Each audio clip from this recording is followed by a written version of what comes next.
High! শীতের যেকোনো সবজি বা ফুলের জন্য আজ তোমাদের এমন একটা লিকুইড খাবার দেখাবো, যেটা যদি ইউজ করতে পারো তাহলে তোমাদের আর এই হোল সিজনে কোনো খাবার দেওয়ার দরকার হবে না। এখানে আমি আমার এই গাঁদা ফুল গাছটা নিয়েছি, এটা আমি সিডস থেকে তৈরি করেছি। দেখো এখন গাছটা অনেকটাই বড় হয়ে গেছে। বড় হয়ে যাওয়ার সাথে সাথে কিন্তু গাছের গোড়ায় মাটি দিতে হবে। প্রতি সপ্তাহে একবার করে গাছের গোড়ায় মাটিটা ভালো করে খুঁচিয়ে দেবে। মাটি, ভার্মিকম্পোস্ট, শিংকুচি, হাড় গুঁড়ো ভালোভাবে মিশিয়ে প্রত্যেকটি গাছের গোড়ায় দিয়ে দেবে।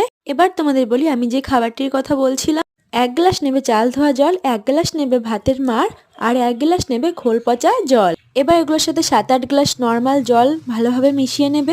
এবার এই খাবারটা আমি প্রত্যেকটি গাছের মাটি হালকা খুঁচিয়ে দিয়ে দেব। প্রত্যেক সপ্তাহে রুটিন করে যদি তোমরা এই খাবারটা গাছে দিতে পারো, তারপর রেজাল্টটা শুধু দেখবে। তবে এই খাবারটা দেওয়ার আগে গাছের মাটি ভালোভাবে শুকিয়ে নেবে। গাছ একটু স্ট্রেসে গিয়ে যখন এই খাবারটা পাবে তখন খুবই ভালো রেজাল্ট দেবে। আজ এটুকুই, টাটা।